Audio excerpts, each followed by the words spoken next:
So today we're going to be doing some Pi Day nails. You know, it happens on March 14th because the value of pi is 3.14159 and so on. I chose these colors to use as my base colors, and I went ahead and I prepped everything by painting. And I show you a little trick here because if a color doesn't really pop or it's too transparent, many times I'll put a white base coat underneath it, and then I'll put this whatever color it might be on top, and then it will really shine through. So I did this not only with the yellow color that you saw, but also with this more translucent, shimmery, beautiful white color right here. And of course, once we do that, we have to cure for 1.5 minutes. Then I'm ready to go ahead and start my stamping process. So I'm going to get everything ready. I chose to use this really dark, beautiful brown, and then a lighter orangey metallic shade, more like copper. I prep everything and get ready for my stamping. I will go ahead and put on a little bit of the color, and I'm going to scrape it off. Remember, once you scrape, you need to pick up very quickly. I like what I see there, so I'm actually going to do some reverse stamping on this thing. I turn it over, and then I'm going to use some of that brighter coppery color to paint in some of the circles. You can see me do that here. I'm being precise, but not overly precise. It's okay with me if it goes a little bit over the lines. I'm also going to be very random about where I choose to put this copper coloring. I might put it in the center of one circle and then the first ring of another. It's just wherever I feel like putting it, that's where I'm going to go ahead and do it. After my stamper has dried for a few minutes, I'm going to use some nail foil glue in order to create that sticky surface for the nail so that the stamp easily adheres to it. If I don't use that nail foil glue, there's a chance that I could try to put this thing on my nail and it just ruins it and it doesn't even get on the nail at all. Now, I totally forgot my liquid latex, so you can see here that I'm going to have to do some cleanup a little bit later on, but I'm also going to do a step that I would have done anyway, and that's kind of separating what's on the skin from what's on the nail and making that nice clean edge with some kind of sharp surface. So once that's done, then it looks good and I'm on to the next nail.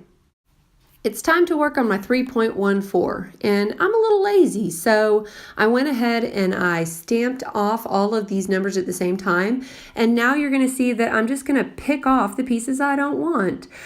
This is actually a nice trick. I just use the edge of my lint roller. Anytime I don't want a piece of the stamp, I can go ahead and remove it with whatever my lint roller is.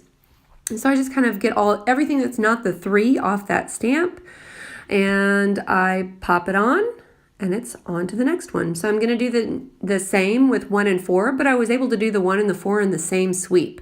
So you'll see here that I do my scraping, I get my stamping. I'm going to use my lint roller again to get all the pieces off, but I'm going to leave the 1 and the 4. I'm going to stamp them independently though. Because this is a clear stamper, I can see through it, and that's really not an issue at all. So you'll see it takes a little bit of fiddling, but I get there and then I stamp on the 1, and there it is. And now I stamp on the 4, which was in a totally different position. And it really isn't that difficult to do that as long as when I picked up the stamp, they were separated from each other. If they were connected to each other on the stamp, it's not that easy and it doesn't work well. So because they were separated, I was able to easily do it. Now you can see that I put a little bit of paint down on my fabulous silicone mat, and I use a detail brush and I make the decimal place.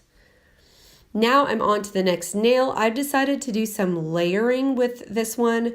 I'm going to put the copper color in the background, and I'm just going to use all different kinds of numbers. You see, my thinking here is that pi is infinite. It goes on forever. So therefore, we're just going to put a whole bunch of numbers on the nail next to the 3.14. What do you think about that thinking? Anyway, because I wanted a lot of different numbers, I decided to layer not just that pretty shimmery copper color, but I also wanted this brown color as well, a little bit more bold numbers.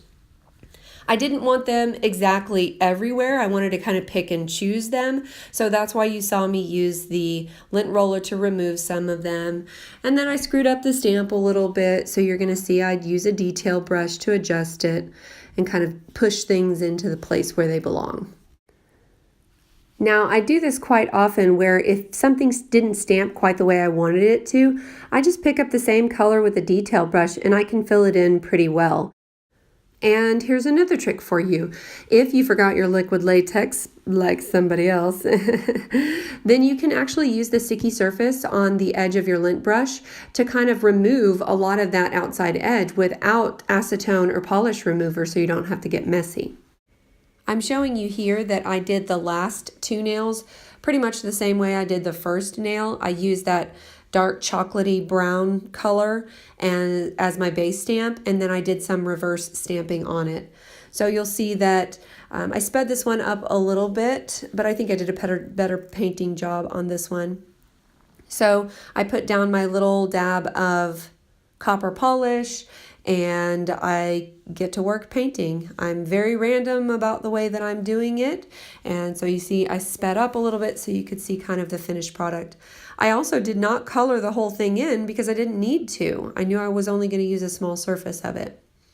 I used my nail foil glue, and there we have it. I actually like this one, I think, even better than the other one. Anyway, you'll see me using that technique of separating the piece on my skin away from the piece on the nail so that I can get a nice clean edge there.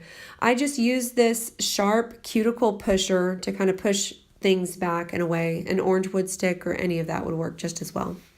Then it's time for a top coat, y'all. I use my Maniology gel top coat, and this is my go-to. Like, I love this particular top coat. It is so shiny when it's cured, and it's absolutely, it just lasts for weeks, y'all. It lasts for weeks. So it's absolutely my favorite. I use it all the time. I also use their base coat, and of course it has to be cured. So you'll notice in just a few seconds, I'm gonna cure it. And then they're pretty much finished after that curing session. So I do need to do some cleanup because I did forget about the latex. No big deal though. I've already done some of the cleanup with the lint roller, and by pushing off some of that extra around the edges, I've already cleaned it up quite a bit. So there's not too much that I have to do to make sure that they look spick and span and beautimous. As a last step, I'm going to be adding some cuticle oil to my cuticle babies so that they can stay nice and fresh, y'all. I will add the oil and then I'm going to make sure to rub it in.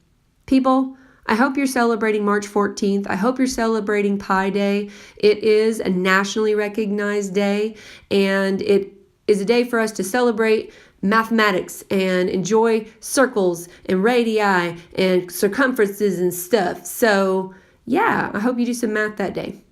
Hey, and don't forget to follow me on Instagram at Groove Mama. And until we meet again, I do hope that you will decorate every nail you got. Bye!